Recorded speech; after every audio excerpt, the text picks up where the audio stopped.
క్రీస్తునందు సహోదరి సహోదరులారా, ప్రభువైన యేసు క్రీస్తు నామములో హృదయపూర్వక వందనాలండి. ముందుగా ఇంత మంచి సమయాన్ని ఇచ్చిన అందిన దేవునికి ప్రభువైన క్రీస్తు ద్వారా కృతజ్ఞతాస్తుతులు చూపిస్తున్నానండి. అందరూ బాగున్నారండి. వాక్యం చదువుకొని ప్రార్థన చేసుకున్న తర్వాత పాటలోకి వెళ్దామండి. యోహాను గారు రాసిన సువార్త 15వ అధ్యాయం. యోహాను గారు రాసిన సువార్త 15వ అధ్యాయం 7వ వచనం. నా యందు మీరును మీ యందు నా మాటలను నిలిచి ఉండిన ఎడల మీకేది ఇష్టమో అడుగుడి, అది మీకు అనుగ్రహించు. మీరు బహుగా ఫలించుట వలన నా తండ్రి మహిమపరచబడు, ఇందువలన మీరు నా శిష్యులగుదురు. పరిశుద్ధ ప్రేమ గల తండ్రి, గొప్ప తండ్రి, అయ్యా, మీ ప్రియ కుమారుడు యేసుక్రీస్తు ప్రభువారి ద్వారా కృతజ్ఞతాస్తుతులు చెల్లిస్తున్నాము నాయన. క్లాస్ అంతట్లో మీరే నడిపించండి నాయన. వాక్యం బోధించుండగా ఈ లోక సంబంధమైన జ్ఞానంతో కాకుండా మీ జ్ఞానంతో మాట్లాడే భాగ్యం దయచేస్తుంది మా ప్రభువు యేసుక్రీస్తు నామమున వేడుకుంటున్నాము తండ్రి, ఆమేన్. ప్రభువైన యేసుక్రీస్తు నామమున హృదయపూర్వక వందనాలండి. దేవుని కుమారుడు యేసుక్రీస్తు ప్రభువారు ఈ లోకానికి వచ్చిన తర్వాత పరలోక రాజ్యం సమీపిస్తుంది కనుక మారు మనసు పొందమని ప్రకటింప మొదలుపెట్టారు. అంశం పాట పేరు ఏంటంటే దేవునిని మహిమపరచు. దేవునిని మహిమ పరచు. ఎలాగూ దేవునిని ఎలా మహిమపరచాలి? 7 విషయాలు.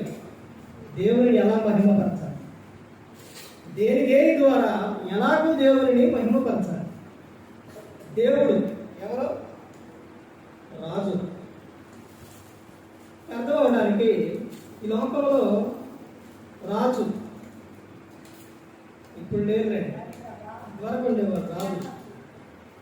ఆ రాజుని ప్రజలు ఇక్కడ ఉన్నవారు కానీ అందరూ కానీ మంత్రులు కానీ అందరూ కానీ ఏం చేసేవాళ్ళు? రాజుకు జేజేలు కొట్టాడు, రాజుల గురించి చెప్పేవాడు. ఒక విధం ఏంటంటే రాజు పొగడటం, రాజు గురించి చెప్పడం. చెప్పాలి. ఎవరి గురించి చెప్పాలి? రాజు. ఎవరా రాజు? రాజులకు రాజు, ప్రభులకు ప్రభు యేసుక్రీస్తు ప్రభువు. ఆయన గురించి ప్రతి ఒక్కరూ కూడా చెప్పాలి. ప్రతి ఒక్కరూ కూడా ఆయన గురించి మాట్లాడుకోవాలి. క్రీస్తులోనికి బాప్తిస్మం పొందిన ప్రతి ఒక్కరూ కూడా ఎవరు ధరించుకున్నారు? క్రీస్తుని ధరించుకున్నారు. నవరాత్రి క్రమంలోనే ఇచ్చేటప్పుడు ఆ రొట్టె ద్రాక్షరసం అంటే శరీరము, క్రీస్తు శరీరము, రక్తము ఇచ్చేటప్పుడు వాక్యం చదువుతారు. ఆ వాక్యంలో ఏం గమనిస్తున్నారు? ఏమని తీసుకోవాలి? జ్ఞాపకం చేసుకొని తీసుకోవాలి, పరీక్షించుకొని తీసుకోవాలి. తీసుకున్న తర్వాత ఏం చేయాలని చెప్తున్నారు? అక్కడే ఉండిద్ది. ఏమండిద్ది? క్రీస్తు మరణ పునరుద్ధానం గురించి ఏం చేయాలి? చెప్పాలి, ప్రచురించాలి, చెప్పాలి. ప్రతి ఒక్కరు క్రీస్తు మరణ పునరుద్ధానం గురించి చెప్పాలి. యేసుక్రీస్తు ప్రభువారు లోకానికి రావడానికి కారణం ఏంటి అని అంటే నశించిపోతున్న మానవాళిని రక్షించడానికి ఈ లోకానికి వచ్చింది. దేవుడు ప్రతి ఒక్కరి జీవితంలో మేలులు చేశాడు. మరి చేసిన తర్వాత ఏం చేయాలి? దేవుని ద్వారా ప్రతి ఒక్కరూ కూడా స్వస్థత పొందారు. దేవుని ద్వారా ప్రతి ఒక్కరూ కూడా మేలులు, ఆశీర్వాదాలు ఇవన్నీ పొందారు. మరి పొందిన తర్వాత ఏం చేయాలి? దేవుణ్ణి విడిచిపెట్టేయాలి. అంతేనండి. 10 మంది కుష్ఠ రోగులు శుద్ధులైతే ఎంతమంది తిరిగి వచ్చారు? ఒక్కళ్ళే తిరిగి వచ్చారు. దేవుడు గుర్తు పెట్టుకోలేదండి. యేసుక్రీస్తు ప్రభువు గుర్తు పెట్టుకోలేదా? అడగలేదు అప్పుడే అడిగారా? ఆ 9 మంది ఎక్కడా? ఇప్పుడు నీకు మేలు చేసిన ఆయన, నీకు స్వస్థత కలుగు చేసిన ఆయన, నిన్ను కాపాడుతున్న ఆయన, ఆయన దృష్టిలో నువ్వు లేకుండానే నీకు ఇవన్నీ వచ్చాయా? దేవుని ద్వారా స్వస్థత పొందిన తర్వాత, దేవుని ద్వారా మేలులు పొందిన తర్వాత ఏం చేయాలి? ఏం చేయాలని చెప్తున్నారంటే, ఒకటి, దేవునిని ఏం చేయాలి? మహిమపరచాలి. దేవునిని ఎలాగూ మహిమపరచాలి? ఒకటి, దేవుని ద్వారా నువ్వు స్వస్థత పొందిన తర్వాత ఒకటి దేవుని మహిమపరచాలి, తర్వాత దేవునిని వెంబడించాలి, దేవునికి కృతజ్ఞతాస్తుతులు చెల్లించాలి, తర్వాత దేవుని ఎదుట సాగిలపడాలి, సాక్ష్యం చెప్పాలి, దేవునికి కానుక ఇవ్వాలి. ఇవన్నీ ఎప్పుడు? దేవుని ద్వారా నువ్వు స్వస్థత పొందిన తర్వాత. ఇంకో విషయం ఏంటంటే, ఇప్పుడు దేవుని పిల్లలు ఎవరు? దేవుని పిల్లలు ఎవరు? దేవుని పిల్లలు ఎవరు? చాలా సందర్భాల్లో చెప్పారు. ఒక 2-3 క్లాసుల్లో కూడా వీటి గురించే చెప్పారు. దేవుని పిల్లలు ఎవరు? ఒకటి, ఎవరనంటే ఏర్పరచబడిన వారు. తర్వాత ఇంకా ఎవరనంటే రాజులైన యాజక సమూహం, పరిశుద్ధ జనం, తర్వాత దేవుని సొత్తైన ప్రజలు, వాగ్దానం చేయబడిన ఆత్మ చేత పిలవబడిన వారు. దేవుని పిల్లలు ఎవరు? అందరూ కూడా ఆయన యొద్దకు రాలేరండి. ఎవరు వస్తారో తెలుసా? ఇక్కడ 2 విషయాలు చెప్తారు. ఎవరు వస్తారో తెలుసండి దేవుని యొద్దకు? దేవుడు ఆకర్షించుకున్న వారే వస్తారు. అలా వచ్చిన వారిని, క్రీస్తు యొద్దకు వచ్చిన వారిని ఆయన ఎటువంటి పరిస్థితులు, ఎటువంటి విధంగా అస్సలు నిన్ను త్రోసివేయనే వేయడు. నువ్వు ఏదన్నా ఒక తప్పు చేసావనుకోండి, నిన్ను గద్దిస్తున్నావు, హెచ్చరిస్తున్నావు, బుద్ధి చెబుతున్నారు, ఇవన్నీ చేస్తావు. ఇప్పుడు గొర్రెలో కాయటానికి వెళ్ళినప్పుడు వాళ్ళు వాళ్ళ దగ్గర కర్ర ఉండేది కదా, దాన్నే దుడ్డు కర్ర. ఇప్పుడు ఆ గొర్రె మాట లేదు అనుకోండి, దాన్ని పెట్టి ఒక్కడేస్తారు. ఇప్పుడు ఆ కాలుకి దెబ్బ తగిలి రక్తం కాకుండా అనుకోండి, ఏం చేస్తారు? మరలా దాన్ని కట్టుకట్టి, దాన్ని మందేసి కట్టుకట్టి, అది నడవలేకపోతే 7 ఎక్కి ఎత్తుకుంటారు, 7 పెట్టుకుంటారు. అర్థమైందండి? దేవుడు కూడా అంతే. అది మాటలో లేదు కదా, అందుకే నేను కొట్టాను, దాని కర్మకాయం వదిలేయాలి, నడవాలి, మళ్ళీ పడతారండి? పట్టడు. దేవుని పిల్లలు, దేవుని ప్రజలు, దేవుని స్వరూపంతో చేసుకో. మరి దేవుడు ఎలా విడిచిపెడతాడండి? ఒక విషయం ఏంటంటే, ఈ రోజున పిల్లలు చూడండి, ఒక సందర్భం విషయం ఏంటంటే, పిల్లలు ముందు తల్లిదండ్రులు కొడుతుంది, తల్లి కానీ తండ్రి కానీ చేయి కొట్టుకొని నడిపించుకొని తీసుకుపోతారు. కొంత దూరం పోయిన తర్వాత ఐస్ క్రీమ్ కానీ ఆయన కనపడి అనుకోండి, డాడీ మమ్మీ అని ముందు చెయ్యి లాక్కొని, ఆ తర్వాత ఏంటో చెయ్యి లాక్కో అంటారు కదా, ఓ తీసుకుని అదే దాన్ని అంటారు, లాగేసుకున్నావు ఏంటి అన్న తర్వాత, నేను పట్టుకుంటాను మమ్మీ, నేను పట్టుకుంటాను అని ఏం చేస్తారు? చెయ్యి పట్టుకొని ఆ బండి కనపడంగానే ఏం చేస్తారు? ఆ చెయ్యి వదిలిపెట్టి వెళ్ళిపోతాం. ఆడకి వెళ్ళిపోయి చూస్తే అటు ఇటు చూస్తే ఎక్కడ ఉండవు? ఐస్ క్రీమ్ బండి దగ్గర ఉండవు. ఇప్పుడు అక్కడ నుంచి వస్తారా? రాడు. ఇప్పుడు కొనిస్తేనే వస్తాం. అదేవిధంగా ఈ రోజున ప్రజలు కూడా ఎలా ఉన్నారని అంటే, ప్రభువా నువ్వు కాదు ప్రభు పట్టుకోలేదు, ఎవరు పట్టుకోవాలి? మేమే పట్టుకోవాలి.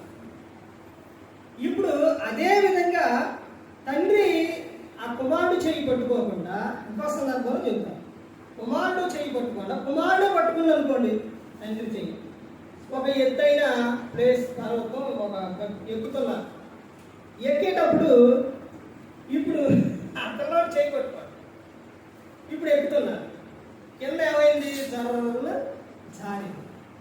జారటంతోనే ఈ పిల్లోడు చెయ్యి ఆ సపోర్ట్ సరిపోదు కాబట్టి, ఆ బలం సరిపోదు కాబట్టి జారి ముందుకు పడితే ఏం జరిగింది? ముందు ఉన్న పళ్ళు రెండు రాలి. ఇప్పుడు నానానే పడిపోయిన నానాన్ని కేకేస్తే తండ్రి ఏం చేస్తారు? తండ్రి లేపిన తర్వాత ఇప్పుడు తర్వాత వెళ్ళేటప్పుడు తండ్రి పట్టుకొని నడిపిస్తే ఇప్పుడు సేమ్ అలాగే జారినప్పుడు ఇప్పుడు పడతారా? ఎందుకని? ఎవరి చేతిలో ఉండవు? తండ్రి చేతిలో ఉండవు. తండ్రి చేతిలో ఉంటే పడే అవకాశం ఉండదు. ఇక్కడ ఈ సందర్భం అంతా ఎందుకు చెప్తున్నానంటే, దేవుని యొద్ద ఉన్నప్పుడు, దేవుని దగ్గర ఉన్నప్పుడు నువ్వు మనందరం ఎలా ఉంటామనంటే సురక్షితంగా,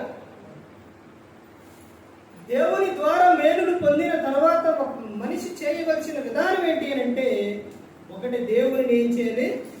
మహిమపరచాలి. ఇక్కడ యేసుక్రీస్తు ప్రభువు చెబుతున్న సందర్భం ఏంటది? నా యందు మీరును మీ యందు నా మాటలను నిలిచి ఉన్న ఎడల మీకేది ఇష్టమో అడుగుడి, అది మీకు అనుగ్రహింపబడును. ఎప్పుడు? ఆయన యొద్ద ఉంటాం. ఇప్పుడు ఇద్దరు కుమారులు ఉన్నారు. తప్పిపోయిన చిన్న కుమారుల సందర్భంలోని వాళ్ళ యేసుక్రీస్తు ప్రభువు చెప్పిన ఒక్కొక్క మాటలోని చాలా అర్థాలు ఉంటాయి. ఒక్క విషయంతో అయిపోదు. ఒకసారి చెప్పిన తర్వాత ఒక్కసారితో అయిపోయిపోయి బైబిల్ చదవండి. 100 సార్లు చదివి మరలా ఇంకొకసారి ఫస్ట్ కానించి మరలా రండి, 101సారి మళ్ళీ కొత్తగానే ఉంది. ఇప్పుడు ఈ తప్పిపోయిన కుమారుడు సందర్భం ఎన్నిసార్లు చెప్పాను నేను? చాలా సార్లు చెప్పాను. అందులో ఒక్కొక్క కొత్త విషయం ఉంది. ఉందా లేదండి? సందర్భాన్ని బట్టి ఎన్నో విషయాలు వస్తాయి, ఎన్నెన్నో విషయాలు వస్తాయి అక్కడ. ఇప్పుడు కూడా ఆ ఇద్దరు కుమారుల్లో ఒక సందర్భం ఏంటి అని అంటే, ఇప్పుడు దేని గురించి చెప్తున్నాను? దేవుని దగ్గర ఉంటే, తండ్రి దగ్గర ఉంటే, ఇప్పుడు ఆ చిన్న కుమారుడు వచ్చిన తర్వాత పెద్ద కుమారుడు వస్తాడు, తోటలో నుంచి పని చేసి వస్తాడు. వచ్చిన తర్వాత ఏంటి కుమారుడు వచ్చేసరికి విందు వినోదాలు ఇవన్నీనా అని అన్నాడు. అడిగినప్పుడు తండ్రి ఏమని చెప్తారు? అయ్యా, ఇప్పుడు నీవు నా దగ్గర ఉన్నప్పుడు నావన్నీ ఎవరే? నీయే కదా అని చెప్పు. అంటే తండ్రి యొద్ద ఉంటే అన్నీ కూడా ఎవరే? దేవుని యొద్ద ఉన్నప్పుడు అన్నీ ఎవరే? మనయే. అర్థమైందంటే దేవుడు ఎవరో తెలుసా? తెలుసండి దేవుడు ఏమీ లేని ఆయన. ఈ బైబిల్ గ్రంథంలో ఆది కాండం నుంచి ప్రకటన గ్రంథం చదవలేదండి. బైబిల్ మొత్తం చదవండి. ఇందులో ఉన్నవారు మొత్తం కూడా ఉన్నవాళ్ళే, ఇచ్చే కోటేశ్వరులే లెక్క ప్రకారం చూస్తే. అర్థమవుతుందండి? దేవుని నమ్ముకొని ఎందుకు బాధపడుతూ ఉంటావు? బాధ వచ్చింది, ఆ బాధ వేరు. అది నా శివంలో 7వ విషయంలో చూపిస్తాం. దేవుని నమ్ముకొని ఎందుకు అయిపోయింది నా పని, ఇంకే నాకేం లేదు. దేవుని నమ్ముకొని అసలు ఎలా ఉంటారనంటే, అసలు నాకేమీ లేదు, నా పని అయిపోయింది, నా పరిస్థితి అన్నట్టు ఉంటారు. కానీ దేవుడు ఏమని చెబుతున్నాడండి? ఒక అబ్రహాం గారిని తీసుకొని తర్వాత ఇంకా ఎంతమంది ఉన్నారు బైబిల్ గ్రంథంలో? అబ్రహాం గారు, ఇస్సాకు, యాకోబు, దావీదు గారు, ఎంతమంది ఉన్నారండి? ఇంతమంది కూడా అందరూ కూడా దేవుని మీద ఆధారపడి దేవుని మాట విని ముందుకు వెళ్ళినప్పుడు వాడి జీవితాలు ఎలా ఉన్నాయి? ఆనందంగా సంతోషంగా ఉన్నాయి. బాధ ఎన్నొచ్చినా సంతోషంగా ఉన్నారు. దేవుని యొక్క ఉన్నప్పుడు అన్ని కూడా సమస్తం ఎవరే? మనమే. ఇక్కడ అదే యేసుక్రీస్తు ప్రభువు చెప్తున్నారు. మీకేమి కావాలో అడుగుండి. అలా అడిగినప్పుడు మీరు బహుగా ఫలించడం వలన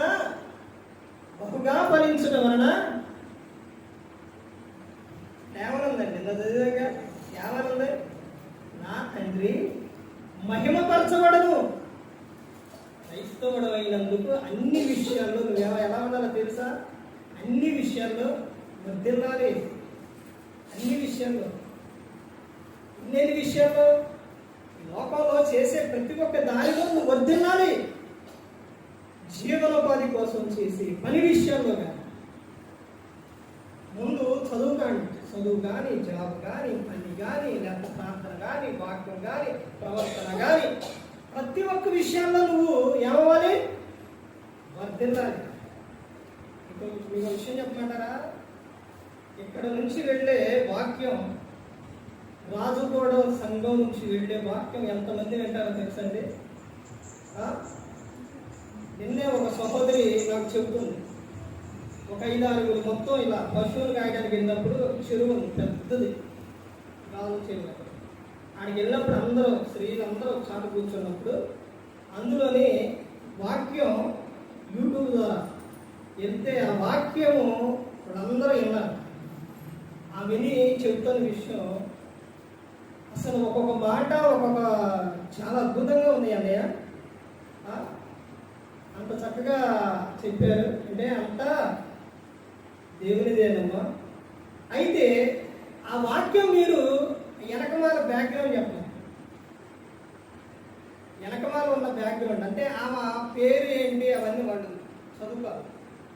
అవన్నీ నేను అడిగినప్పుడు ఆ పేరు గట్ట అవన్నీ మాకు తెలియదు అన్నయ్య. విన్నాం మీ వాక్యం అయితే మేము విన్నాం, చాలా బాగుంది అన్నప్పుడు వెనకమాల బ్యాక్గ్రౌండ్ ఏముందని చెప్పి ఒక్కొక్క చోట ఒక్కొక్క సంఘంలో ఒకే బ్యాక్గ్రౌండ్ క్లాత్ అనేది వెనకమాల ఉన్నాం.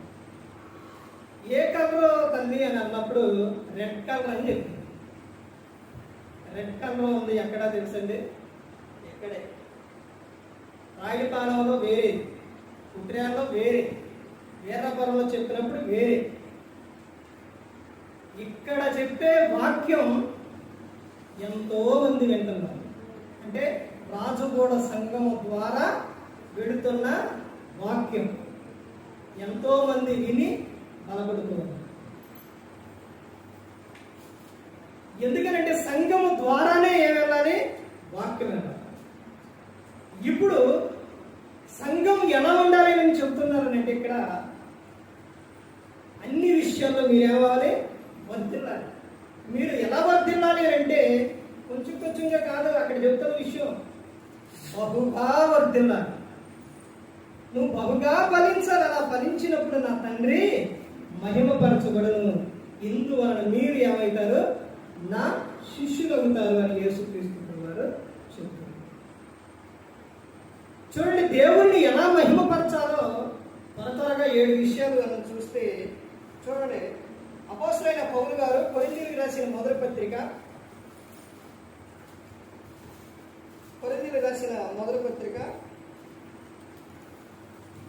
6వ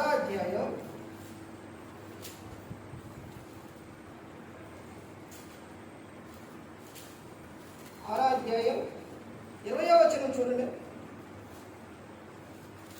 విలువ పెట్టి కొనబడిన వారు కనుక ఈ దేహముతో దేవునిని మహిమపరచుడి. మొట్టమొదటిగా ఏం చేయాలంట? మీరు ఎవరు? విలువ పెట్టి కొనబడిన వారు. ఏంట విలువ? ఆయన అమూల్యమైన రక్తం దాన్ని కొనడం ఎవరి వల్ల కాదు. అర్థమైందంటే అంత అమూల్యమైన, శక్తివంతమైన, అమూల్యమైన రక్తం చేత అందరిని ఏం చేస్తే మనందరిని ఆయన కొనుక్కున్నారు. కాబట్టి ఇక్కడ ఏమో చెప్తున్నారంటే, విలువ పెట్టి కొనబడిన వారు కనుక మీ దేహంతో దేవుని ఏం చేయాలి? మహిమపరచాలి. దేహంతో ఏం చేయాలి? మహిమపరచాలి. చేతులు, కాళ్ళు, దేహము ప్రతి ఒక్కటి కూడా ఎవరే? మనమే కాదు. అపరాధముల చేత, పాపముల చేత చచ్చిపడి ఉన్నప్పుడు ఆయన క్రీస్తుతో కూడా మనలను బ్రతికించాడు. అపోస్తలుడైన పౌలు గారు చెప్తారు, ఇప్పుడు జీవిస్తున్న జీవితం ఎవరిది? నాది కాదు, నన్ను ప్రేమించి నాకు ఇచ్చిన క్రీస్తుది. క్రీస్తు. అవయవాలన్నీ ఎవరే? క్రీస్తు. దేహంతో ఎవరిని మహిమపరచాలి అని అంటే దేవునిని మహిమపరచాలి. రెండవ విషయం చూడండి, పేతురు గారు రాసిన మొదటి పత్రిక 4వ అధ్యాయం. పేతురు గారు రాసిన మొదటి పత్రిక 4వ అధ్యాయం 11వ వచనం చూడండి. ఒకడు బోధించిన ఎడల దైవక్తులను బోధించినట్టు బోధింపవలెను. ఒకడు ఉపచారం చేసిన ఎడల దేవుడు అనుగ్రహించు సామర్థ్యం కొలది చేయవలెను. ఇందువలన దేవుడు అన్నిటిలోనూ యేసుక్రీస్తు ద్వారా మహిమపరచబడును. యుగ యుగములు మహిమయు ప్రభావములు ఆయనకుండును గాక. ఆమేన్. ఇక్కడ ఏమని చెప్తున్నారంటే, రెండో విషయం ఏంటంటే, ఉపచారం చేయుట ద్వారా, ఉపచారం చేయుట ద్వారా దేవుని ఏం చేస్తున్నారు? మహిమపరుస్తున్నారు. పేతురు గారు అత్తగారికి బయట కాదండి, బైబుల్ జ్వరం వచ్చింది. ఆ విషయం యేసుక్రీస్తు వారికి చెప్తే ఆయన ఆమె దగ్గరకు వెళ్ళి ఆమెను ముట్టి చేయి కొట్టుకొని ముట్టి ఆ జ్వరాన్ని గద్దించి ఆమెను లేపాడు. ఆమె ముట్టుకొని ఆ జ్వరాన్ని గద్దించగానే జ్వరం వదిలిపోయింది. తర్వాత ఆమె ఏం చేసింది? వాళ్ళందరికీ ఉపచారం చేసింది. ఇక్కడ చెప్తున్న సందర్భం అదేనండి. చూడండి ఏమని చెప్తున్నారు, ఒకడు ఉపచారం చేసిన ఎడల దేవుడు అనుగ్రహించి సామర్థ్యం కొలది చేయవలెను. ఇందువలన దేవుడు అన్నిటిలోనూ యేసుక్రీస్తు ద్వారా మహిమపరచబడును. దేని ద్వారా అంటే ఉపచారం చేయటం ద్వారా. ఉపచారం చేయటం ద్వారా దేవునిని ఏం చేస్తున్నారు? మహిమపరుస్తున్నారు. తర్వాత రెండో విషయం, ఇంక మూడో విషయం ఏంటంటే, అపోస్తలుడైన పౌలు గారు రోమీయులకు రాసిన పత్రిక, అపోస్తలుడైన పౌలు గారు రోమీయులకు రాసిన పత్రిక 15వ అధ్యాయం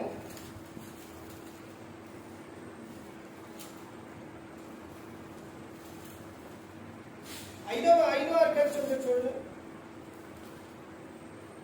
మీరు ఏకభావం గలవారై ఏకగ్రీవంగా మన ప్రభువైన యేసుక్రీస్తు తండ్రి యొక్క దేవుని మహిమపరచు నిమిత్తం క్రీస్తు యేసు చిత్త ప్రకారం ఒకరితో ఒకడు మనసు కలిసిన వారై ఉండినట్లు ఓర్పులకును ఆదరణకును కర్తయగు దేవుడు మీకు అనుగ్రహించును గాక.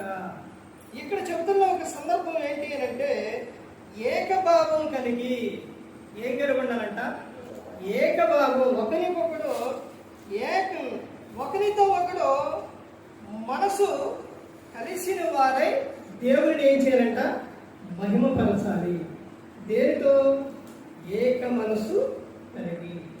తర్వాత ఇంకా చెప్తున్నారు, కొరింథీయులకు రాసిన మొదటి పత్రిక 10వ అధ్యాయం 31వ వచనంలో, మీరు భోజనము చేసినను పానము చేసినను ఏం చేయాలంట?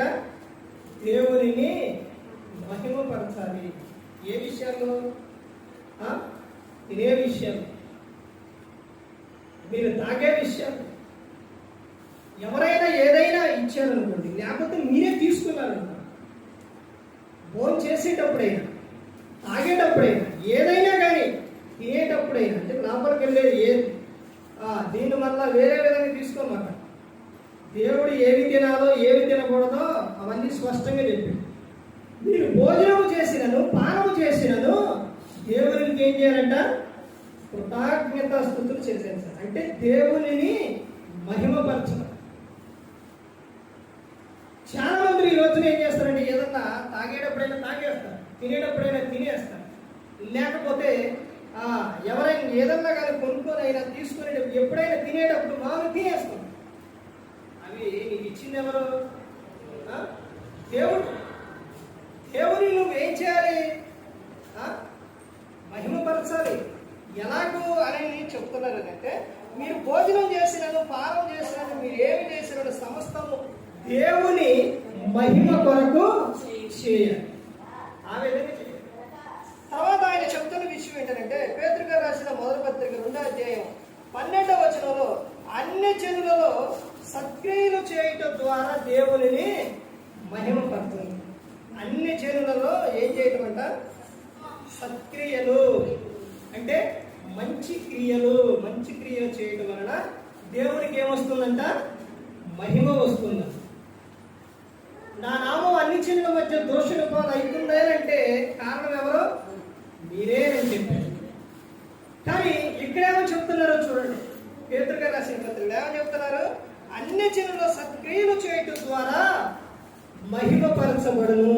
ఎవరు? దేవుడు.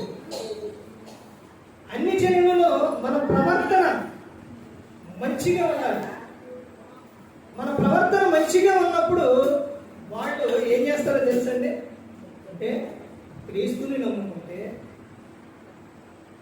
ఈ విధంగా ఉంటారా, ఎలా మారిపోతారా అని వాళ్ళు చెప్పుకుంటారు. అదే విషయం అపోస్తలుడైన పౌలు గారు అపోలో ప్రిస్కిల్లా గురించి రోమీయులకు రాసిన పత్రిక 13వ అధ్యాయం 3-4 వచనాల్లో అక్కడ ఏమని చెప్తారో తెలుసండి? అన్ని జనులు వీరికి ఏమై ఉన్నారంట? కృతజ్ఞులై ఉన్నారు. కృతజ్ఞులు. ఒకరి గురించి చెప్పుకోవాలండి. ఎవరు చెప్పుకోవాలి? క్రైస్తవులు కాదు, బయట ఉన్నవారు చెప్పుకోవాలి. క్రైస్తవుల దగ్గర వాళ్ళ దగ్గర బాగానే ఉంటారు. ఎందుకనంటే ఏం ఎలా మాట్లాడుతున్నావు నువ్వు, ప్రార్థనకి వెళ్తావుగా అంట బాగానే ఉంటారు. కానీ ఎక్కడ మన ప్రవర్తన సరిగ్గా ఉండాలని అంటే, అన్ని జనుల మధ్య మన ప్రవర్తన, మన సత్క్రియలో మంచిగా ఉండాలి.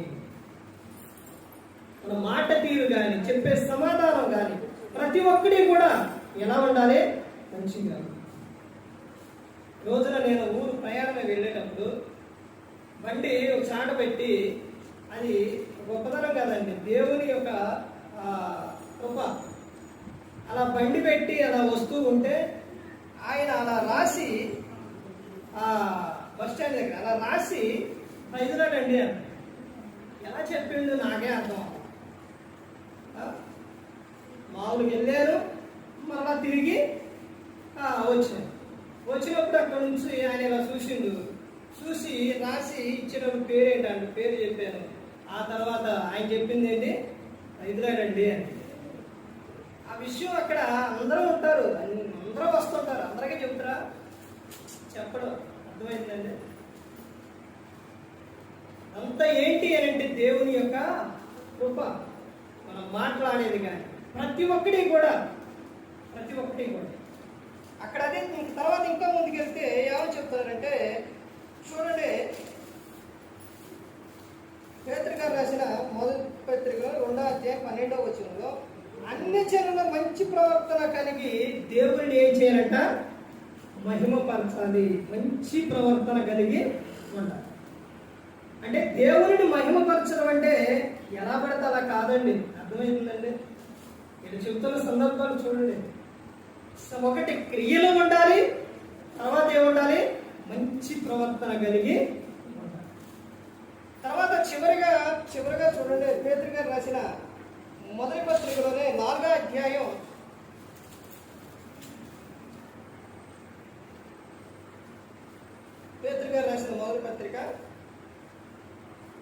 4వ అధ్యాయం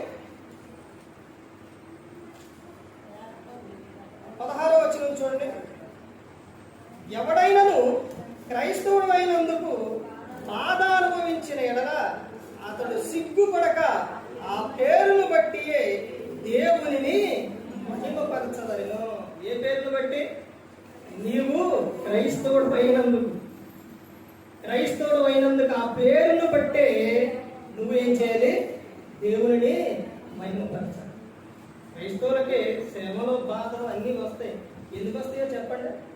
నిందలు వస్తాయి, అన్నీ ఇక్కడ రాపిచ్చింది కదా. ఎందుకని వస్తాయి చెప్పండి? తెలియదండి. బయట ఏం చెప్తారు? ఎందుకు వస్తాయి అంటే ప్రకటన గ్రంథంలో చెబుతారు కదా. ఏమనంటే ఎవరైతే క్రీస్తును వెంబడిస్తారో, క్రీస్తుని గురించి చెబుతారో, దేవుని పిల్లలుగా ఉంటారో వారికే ఇవన్నీ. ఎందుకనంటే అందరికీ విరోధి ఒకడు సాతాను. వాడు ఏం చేస్తారనంటే, ఇప్పుడు వాడి పిల్లలు అనుకోండి, వాడు ఏమైనా చేస్తారా? ఏమన్నా అంటారా? ఏమనడు, వాడికి ఏమి ఉండదు. అర్థమైందండి? నీకు మన క్రీస్తుని నమ్ముకున్న వారికి ఎందుకని అంటే ఆ క్రీస్తుని గురించి నువ్వు చెబుతున్నావు కాబట్టి, క్రీస్తుని గురించి నువ్వు ఆయన యొక్క ఆలోచనలు ఉన్నావు కాబట్టి, నువ్వు దేవుని కుమార్తెవు కనుక దేవుని పిల్లలంటే వాడికి నచ్చదు. అందుకని ఇవన్నీ కూడా ఏం చేస్తారో కలిగేస్తావు. నువ్వు అన్నిటినీ నువ్వు ఓర్చుకొని సహించి అన్నిటిని నువ్వు నిలబడితే తర్వాత నిన్ను ఎవ్వరూ కదలేదు. అర్థమైందండి? ఇవన్నీ వస్తాయి, తర్వాత అవన్నీ కూడా తొలగిపోతాయి. శిక్షణ ఎంతకాలం అంటే కొంతకాలం వరకే. పిల్లలు ఉన్నారు, వాళ్ళ చదువు 1వ క్లాస్ కానించి యూకేజీ అంతా అన్నీ ఉంటారండి. 1వ క్లాస్ కానించి ఎంతవరకు చదువుతారు? 10థ్, 8th, డిగ్రీ అక్కడ వరకు చదువుతారు. అక్కడ వరకేనా అంటే కొంత వయసు వరకేనా, లేకపోతే వాళ్ళ జీవితకాలం అంతా చదువుకుంటే ఉంటారా? చదువుకుంటూ ఉండరు. చదువు అయిపోయిన తర్వాత జాబు, తర్వాత అవన్నీ ఉంటాయి. అర్థమైందండి? కొంతకాలం వరకే. వీటిలోనే మనిషి ఏం చేస్తారంటే ఇలా రాగానే దేవుణ్ణి విడిచి పెట్టేస్తారు. దేవుని విడిచిపెట్టకూడదండి. ఆ వాటిల్లో కూడా దేవుడు ఏం చేస్తారో తెలుసండి? నీకొచ్చే శ్రమల్లో, బాధల్లో, నిందల్లో, అవమానాల్లో అన్నిటిలో ఆయన నీకు తోడుగా ఉంటాడు, నీకు అండగా ఉంటాడు.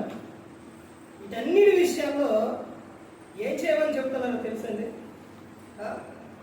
ఒక విషయం ఏంటో తెలుసండి? ఆ రిఫరెన్స్ చూపిస్తాను. ఒక విషయం ఏంటి అని అంటే, నువ్వు ఎన్ని బాధపడుతున్నా, ఎన్ని శ్రమలు ఎన్ని ఉన్నా కానీ వాటన్నిటిలో అవన్నీ నీకు వచ్చి అన్నీ కూడా ఉన్నా కానీ నీకు ఒక ఆనందం ఉంటుంది. తెలియని ఆనందం, సంతోషం ఉంటుంది. క్రైస్తవం అర్థమవుతుందండి? నేను అవన్నీ చూశాను. అందులో ఒక ఆనందం, సంతోషం. ఆ తర్వాత క్రమక్రమంగా అవన్నీ ఏమైపోతాయి? అన్నీ పోతాయి. ఆ తర్వాత నీ జీవితం ఎలా ఉంటుందో తెలుసండి? చాలా అద్భుతంగా ఉంటుంది. చూడండి, మత్తయి గారు రాసిన సువార్త 5వ అధ్యాయంలో చూడండి చెప్తున్నారు. ఏమని చెప్తున్నారు? మత్తయి గారు రాసిన సువార్త అందరికీ, ప్రతి ఒక్కరికి తెలిసిన విషయం. 5వ అధ్యాయం 11వ వచనం చూడండి.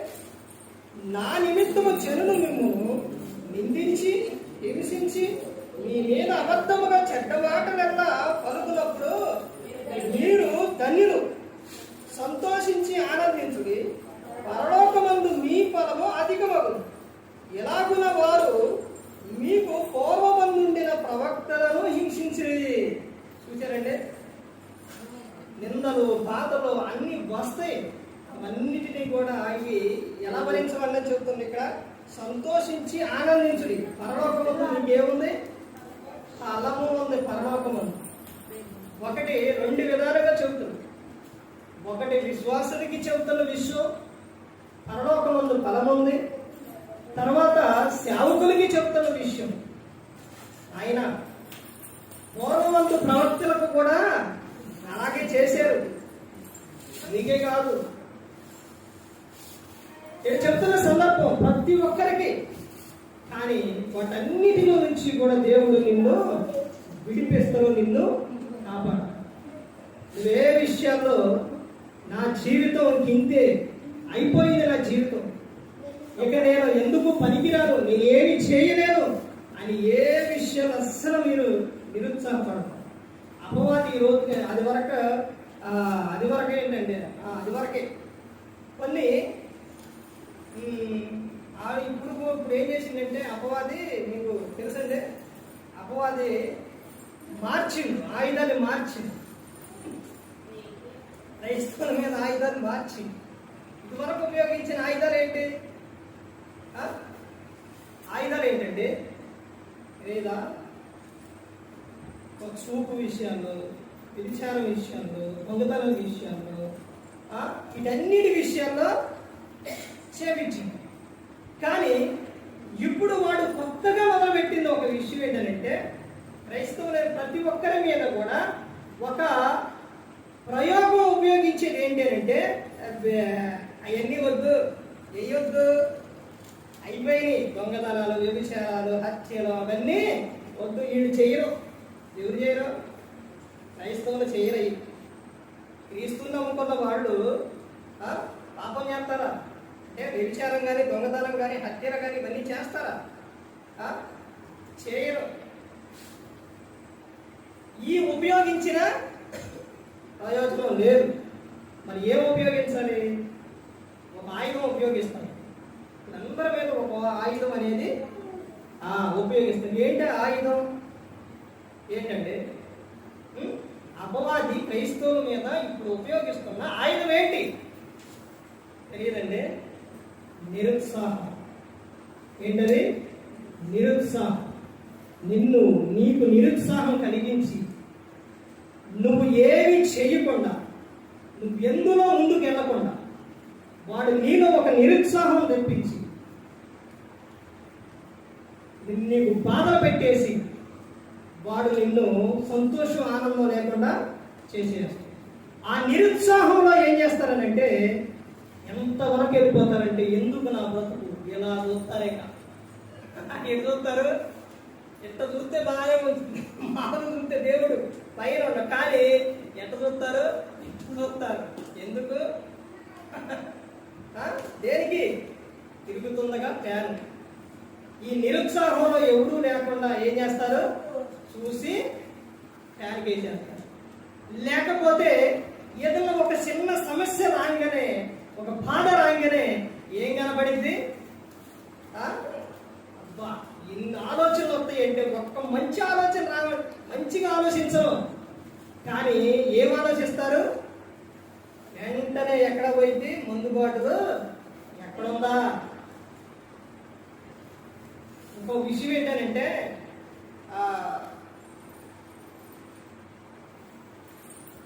ఒక చాట ఒక విషయం చెప్పారు. ఏమనంటే స్త్రీలకు స్త్రీలు వెళ్ళి మందు, ఏ మందు తాగే మందు కాదండి, అవి అడగరు. ఏ మందు అని అంటే ఎలకల మందు. ఇంటిలో ఎలకలు ఉన్నాయి, ఎలకల మందు ఇవి నాకు స్వయానే చెప్పారండి. ఎలకల మందు ఇవ్వంటే లేదంటారంట, అమ్మట్లేదంటారంట. ఎవరికి?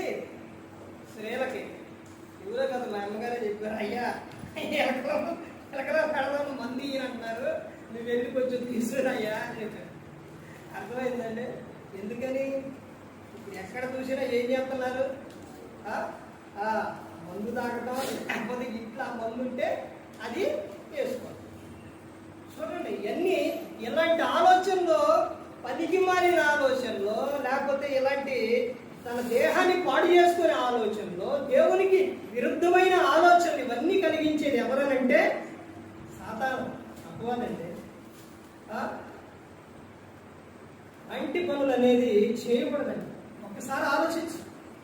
దేవుడు నిన్ను ప్రేమించి నీకు ఎవరినిచ్చిండు? తల్లిదండ్రులు, తర్వాత భర్త, తర్వాత పిల్లలు, ఒక కుటుంబంగా దేవుడు నీకు ఇచ్చిండు.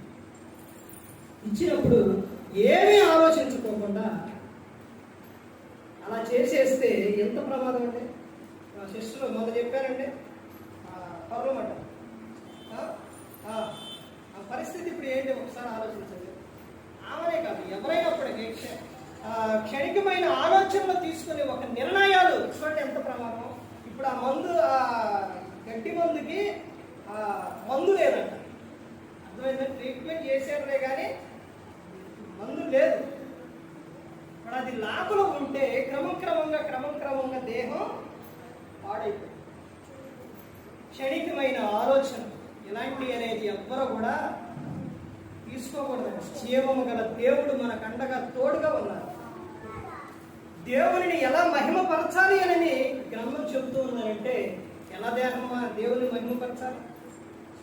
ఒకటి, దేహముతో. నీ దేహాన్నే అపవాది ఏం చేస్తున్నాడంటే, దేవుని మహిమపరచకుండా దానిని హాని చేసే విధంగా,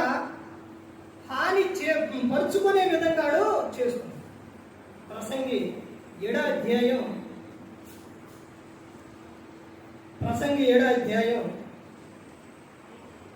17వ వచనం. అధికముగా దుర్మార్గ పనులు చేయకము, బుద్ధిహీనముగా తిరగకము, నీ కాలానికి ముందు నువ్వు ఎలా చనిపోదు. అంటే దేవుడు ఆయుష్కాలాన్ని ఇస్తే మనిషి ఏం చేస్తాడో, బలవంతంగా ఆత్మను ఏం చేస్తాడో హత్య చేసేసుకుంది. అలా చేయకూడదు. నీ దేహంతో దేవుణ్ణి ఏం చేయాలంటే మహిమపరచాలి. రెండోది దేని ద్వారా అంటే ఉపచారం ద్వారా. మూడో విషయం భావం కలిగి, దేనంటే ఏకభావం కలిగి దేవుని మహిమపరచాలి. నాలుగో విషయం ఏం చెప్తున్నారంటే, మీరు భోజనం చేయటం ద్వారా, అంటే పానం చేసినా, భోజనం ఏది చేసినా కానీ దేవునికి ఏం చెల్లించాలంట? కృతజ్ఞతాస్తుతులు చెల్లించడం వలన దేవునికి మహిమ. తర్వాత ఐదో విషయం ఏంటంటే సత్క్రియల ద్వారా. ఆరోది ఏంటంటే మంచి ప్రవర్తన ద్వారా. ఏడో విషయం ఏంటంటే క్రైస్తవుడు అయినందుకు. ఈ విధంగా దేవుని నువ్వేం చేయాలి? మహిమపరిచే విధంగా ఉండాలి. ఈ 7 విషయం. ఈ దేహము ఇదంతా కూడా మనకు లోకాన్ని ఇవన్నీ కూడా మొత్తం సమస్తాన్ని ఇచ్చింది దేవుడు. కాపాడుతుంది దేవుడే, రక్షిస్తుంది దేవుడే, అన్నీ కూడా ఆయనే. మనిషి యొక్క విలువ మర్చిపోతున్నాడు. ఒక విషయం ఏంటంటే మలాకి గ్రంథం చదవండి, అందులో ఏమనంటుందో తెలుసండి. దేవుని యందు భయభక్తులు గల వారికి ఒక గ్రంథం ఉందంట. ఒక గ్రంథం, అర్థమైందండి? ఆ గ్రంథంలో ప్రతి ఒక్కడి కూడా రాస్తారు.